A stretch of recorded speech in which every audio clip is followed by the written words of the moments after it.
कहानी की शुरुआत होती है एक लेजेंडरी CIA स्नाइपर ब्रैंडन को दिखाते हुए, जिसकी अभी अभी ब्राजील के एक इलाके कोस्टा वेर्डे में लैंडिंग हुई है। जैसे ही ब्रैंडन एयरपोर्ट पर कदम रखता है, खुद वहां का कमांडर मोडिस उसके स्वागत के लिए सामने आ खड़ा होता है और फिर बिना एक भी पल गंवाए वो ब्रैंडन को एक बेहद जरूरी मीटिंग के लिए सीधे अपने सीक्रेट बेस की तरफ ले जाने लगता है। सफर में मोडिस अकेला नहीं था, उसके साथ उसके दो भरोसेमंद साथी डियाज और नादिया भी मौजूद थे। रास्ते में ही ब्रैंडन को उस खतरनाक मोहरे की फाइल थमाई जाती है जो इस वक्त उनका सबसे बड़ा टारगेट है। नाम है कोवालोव, जो कोई आम आदमी नहीं बल्कि एक ऐसा शातिर और खुखार हथियारों का सौदागर है जिसकी पहुंच सरकार के बड़े बड़े मंत्रियों और ऊंचे अफसरों तक से जुड़ी हुई है। और इसी वजह से कोवालोव कानून की गिरफ्त से हमेशा बच निकलता है और पूरे शहर के लिए एक बड़ा खतरा बना हुआ है। तभी मोडिस ब्रैंडन को अपने बारे में खुलकर बताता है। वो बताता है कि वो फीनिक्स नाम के एक बागी संगठन का कमांडर है और इस संगठन को बनाने का मकसद सिर्फ एक है, कोस्टा वेर्डे में शांति बनाए रखना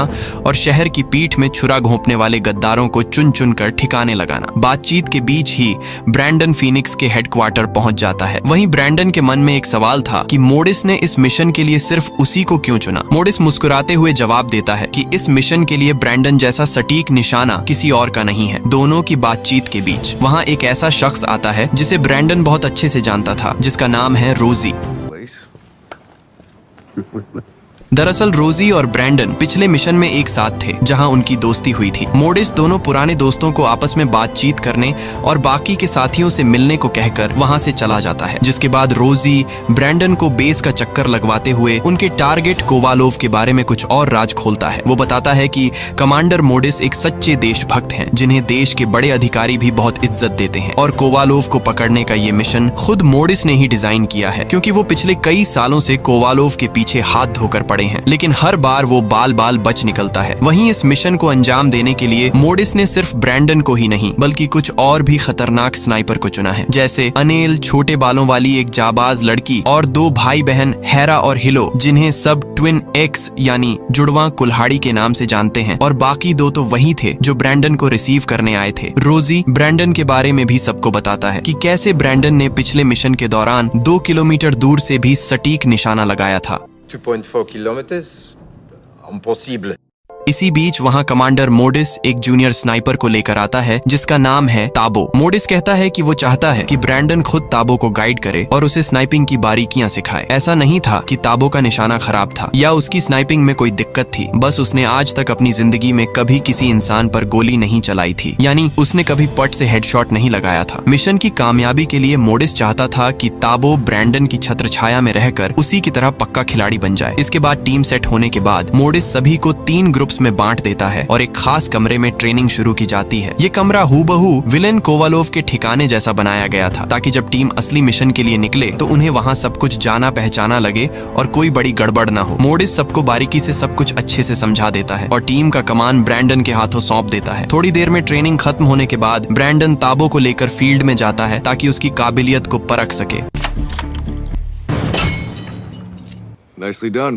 ताबो के लगातार सटीक निशाने देखने के बाद ब्रैंडन खुश तो होता है, लेकिन वो जानता था कि असली खेल स्नाइपर चलाने का नहीं बल्कि दिमाग का है। इसलिए वो ताबो को मानसिक रूप से मजबूत होने की सलाह देता है। यहाँ पर ताबो भी ब्रैंडन को अपने बारे में खुलकर बताता है कि उसके दादाजी और पिताजी भी एक सच्चे देशभक्त थे जिन्होंने मिशन में अपनी जान गंवा दी और ताबो भी ठीक अपने दादाजी और पिताजी की तरह देश की सेवा करना चाहता है। खैर, समय तेजी से भाग रहा था क्योंकि मिशन पर निकलने के लिए अब आखिरी के कुछ ही घंटे बचे थे। कमांडर मोडिस अपनी पूरी पलटन को एक जगह इकट्ठा करता है और एक ऐसा जोशीला भाषण देता है जिससे सबके खून में उबाल आ जाए। लेकिन ब्रैंडन के दिमाग में अभी भी एक बात खटक रही थी, जिसके बाद वो सीधे मोडिस के पास जाता है और पूछता है, कमांडर, आप कोवालोव के पीछे कई सालों से पड़े हैं और आपके अंदर ये जो जुनून है इसकी असली वजह क्या है? क्या ये केवल देशभक्ति है या फिर कोई पुरानी दुश्मनी? क्योंकि एक लीडर होने के नाते आप अपनी जान जोखिम में डाले बिना घर बैठे भी अपने लड़कों को कोवालोव को खत्म करने का हुक्म दे सकते थे। मोडिस इस पर ज्यादा कुछ नहीं कहता। मोडिस से बात करने के बाद ब्रैंडन ताबो की असली काबिलियत देखने के लिए उसे एक सीक्रेट लोकेशन पर ले जाता है। सामने थोड़ी दूर पर एक गार्ड खड़ा था। ब्रैंडन ताबो को उसे शूट करने का ऑर्डर देता है। ताबो घबराकर पूछता है कि आखिर वो आदमी कौन है और उसे क्यों मारना है। इस पर ब्रैंडन उसे कड़क आवाज में समझाता है, एक स्नाइपर कभी सवाल नहीं करता ताबो। जब कमांडर का ऑर्डर मिल जाए तो चाहे तुम्हें पसंद हो या ना हो, तुम्हारा सिर्फ एक ही काम है, ऑर्डर को फॉलो करना। ताबो ये सुनकर बिना कुछ पूछे कांपते हाथों से अपने टारगेट को शूट करने के लिए जैसे ही ट्रिगर दबाता है तो उसे पता चलता है कि स्नाइपर में तो बुलेट ही नहीं है। दरअसल ब्रैंडन देखना चाहता था कि क्या ताबो शिकार कर पाता है या नहीं। इसके बाद ब्रैंडन मुस्कुराता है और कहता है कि तुम इस टेस्ट में पास हो गए हो क्योंकि तुमने अपनी घबराहट पर काबू पा लिया है। इसके बाद जैसे ही दोनों बेस पर लौटते हैं, रोजी उनका स्वागत करता है और उन्हें तुरंत तैयार होने को कहता है क्योंकि अब वो समय आ चुका है जिसका सबको बेसब्री था और उनके पास टाइम भी बहुत कम था और कुछ ही मिनटों में वो सब उस दुश्मन कोवालोव को ढेर करने के लिए निकलने वाले थे जिसे पकड़ना अब तक नामुमकिन रहा था। और अब शुरू होता है असली खेल।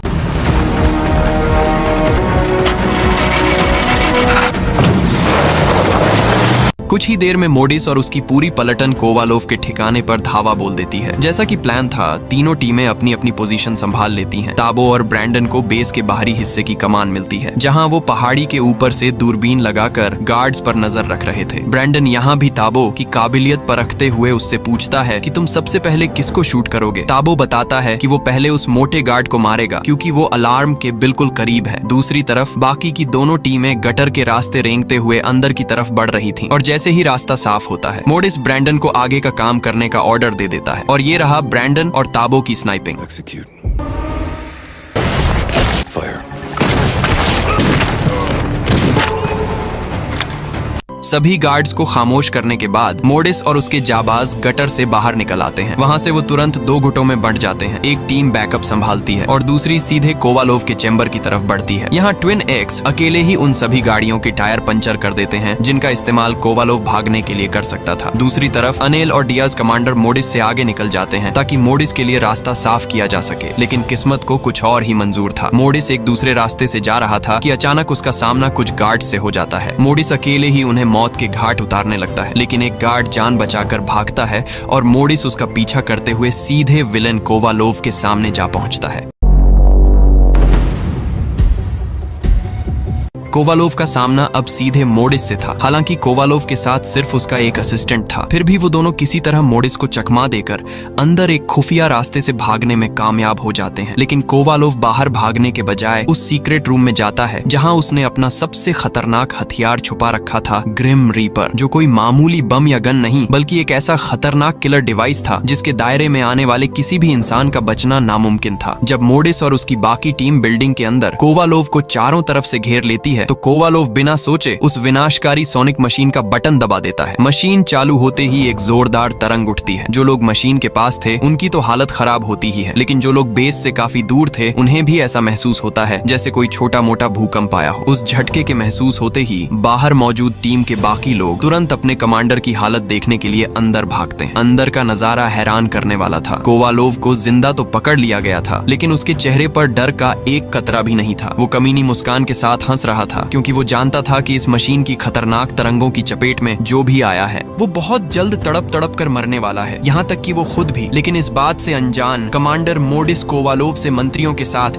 उसके अवैध धंधों के राज उगलवाने की कोशिश करने लगता है। लेकिन पूछताछ के बीच में ही अचानक मोडिस का सिर घूमने लगता है और फिर जो हुआ उसने सबके होश उड़ा दिए। देखते ही देखते मोडिस के साथ साथ कोवालोव, उसका असिस्टेंट और बाकी के टीम के कुछ लोग उस डिवाइस के चपेट में आने से तड़प कर वहीं ढेर हो जाते हैं और अब पूरी प्लटन में से अब सिर्फ 6 लोग जिंदा बचे थे। रोजी, ताबो, ब्रैंडन, डियाज, अनेल और ट्विन एक्स में से एक बहन हेरा। आधे से ज्यादा साथियों को अपनी आंखों के सामने मरता देख पूरी टीम सदमे में थी। ऐसे नाजुक वक्त में बिना किसी की परमिशन का इंतजार किए लेजेंड स्नाइपर ब्रैंडन तुरंत टीम की कमान अपने हाथों में ले लेता है, क्योंकि वो जानता था कि इस वक्त उन बचे हुए 6 लोगों में सिर्फ वही एक ऐसा बंदा है जो बिना जज्बाती हुए एकदम होश में सोच सकता है। ब्रैंडन तुरंत बची टीम को 2 हिस्सों में बांटता है। वो हेरा, ताबो और अनेल को सुरंग के रास्ते से सुरक्षित निकलने का हुक्म देता है, जबकि ब्रैंडन, रोजी और डियाज वहीं का फैसला करते हैं ताकि वो उस शैतानी मशीन की जांच कर सकें जिसने उनके आधे साथियों को मार डाला। जांच में पता चलता है कि कोवालोव का ये हथियार दरअसल एक सुपर कंप्यूटर है जो सीधे इंसानी दिमाग के नर्वस सिस्टम को ब्लॉक कर देता है। कुछ साल पहले जब उत्तर कोरिया ने इसका गुप्त एक्सपेरिमेंट करना चाहा था तो उनके 2 दर्जन सैनिक अचानक मर गए थे और दुनिया को बताया गया कि वो बीमारी से मरे, लेकिन असली कातिल यही मशीन थी। ब्रैंडन जानता था कि वो इस पूरे भारी भरकम सिस्टम को अपने साथ हेडक्वार्टर नहीं ले जा सकते, इसलिए वो डियाज से कहता कहता है कि इस मशीन का सारा डेटा दुनिया की तमाम सरकारी खुफिया एजेंसियों को सैटेलाइट के जरिए भेज दिया जाए और डेटा ट्रांसफर होने के बाद इस मशीन को हमेशा के लिए उड़ा दिया जाए, क्योंकि अगर ये टेक्नोलॉजी किसी गलत हाथ में लग गई तो पूरी दुनिया तबाह हो जाएगी। डियाज कहता है कि सैटेलाइट से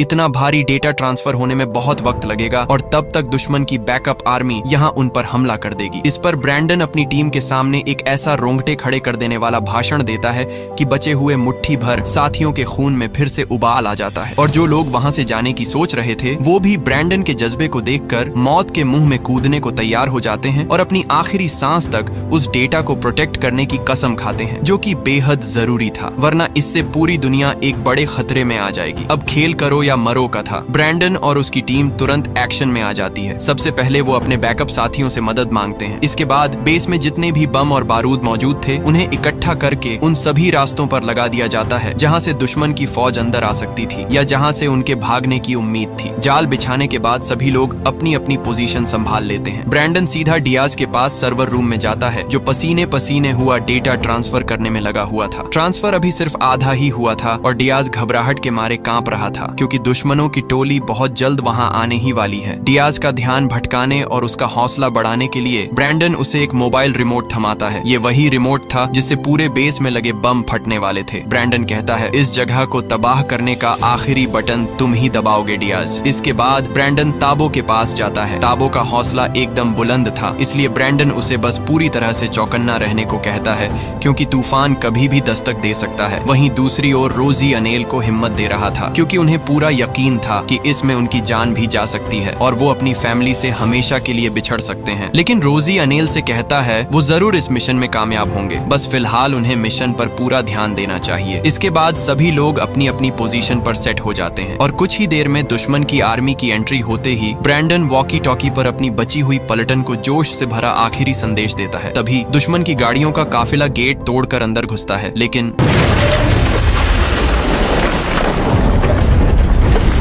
हाँ, पहला ही बम फटता है और गाड़ियों के परखच्चे उड़ जाते हैं। डर के मारे दुश्मन के सैनिक गाड़ियों से उतरकर पैदल ही आगे बढ़ने का फैसला करते हैं। यहाँ सभी लोग बिना देरी किए स्मोक बम फेंकना शुरू करते हैं जिससे उनका रास्ता रोका जा सके, जबकि ताबो और अनेल की जोड़ी अपनी बंदूकों से अकेले ही दर्जनों सैनिकों को सीधे ऊपर का टिकट कटा देती है। लेकिन लंबी लड़ाई के बाद जब गोलियां खत्म होने लगती हैं तो हेरा अकेले ही सैनिकों पर टूट पड़ती है। दुश्मनों की तादाद इतनी ज्यादा थी कि हेरा लड़ते लड़ते एक सूखे फाउंटेन के पास बुरी तरह घिर जाती है और अब वो निकालती है अपनी कुल्हाड़ी और अकेले उन सभी पर टूट पड़ती है। लेकिन तभी दुश्मन की ओर गाड़ियां आ जाती हैं जो इस बार भारी हथियारों के साथ स्नाइपर ताबो को निशाना बनाने लगती हैं। ब्रैंडन जैसे ही देखता है कि ताबो और उसके साथी खतरे में हैं, वो खुद मैदान में उतरकर दुश्मनों को धूल चटाने लगता है। दूसरी तरफ अनेल की गन खाली हो चुकी थी। वो खाली हाथों से ही एक लेडी सैनिक से भिड़ जाती है, लेकिन वो लेडी भी एक इलीट सैनिक थी जो अनेल पर भारी पड़ रही थी और एक वक्त पर वो अनेल को मारने ही वाली थी। यहाँ तक कि अनेल का कान भी बुरी तरह जख्मी हो जाता है, लेकिन वो हार नहीं मानती और पासा पलट कर रख देती है और उस लेडी सैनिक को मार गिराती है। इधर रोजी सर्वर रूम की तरफ भागता है ताकि देख सके कि डियाज ठीक है या नहीं, और जैसे ही वो गैलरी में पहुंचता है उसका सामना दुश्मन के सैनिकों से हो जाता है। एक लंबी और खतरनाक हैंड टू हैंड फाइट के बाद रोजी उन्हें ढेर कर देता है। तभी कुछ और सैनिक आते हैं, लेकिन इस बार रोजी फ्लेयर गन का इस्तेमाल करके पल भर में उनका काम तमाम कर देता है। वहीं ब्रैंडन का भी सामना एक बेहद खतरनाक लेडी फाइटर से होता है। मुकाबला कड़ा था, लेकिन लेजेंड तो लेजेंड होता है। ब्रैंडन उसे भी मौत की नींद सुला देता है। इसके बाद ब्रैंडन तुरंत डियाज को कॉल करके पूछता है, कितना हुआ डियाज? डियाज घबराती आवाज में कहता है, 98% हो गया है भाई, लेकिन मेरे कमरे की तरफ किसी के कदमों की आवाज आ रही है। ब्रैंडन उसे तुरंत गलियारे का बम रिमोट से उड़ाने को कहता है। इसी बीच रोजी जैसे ही बिल्डिंग से बाहर निकलता है, एक सैनिक सीधे उसके सीने पर गोली दाग देता है। खुशकिस्मती से रोजी ने बुलेट प्रूफ जैकेट पहन रखी थी, इसलिए वो बच जाता है और उस सैनिक को वहीं ढेर कर देता है। तभी डियाज का मैसेज आता है,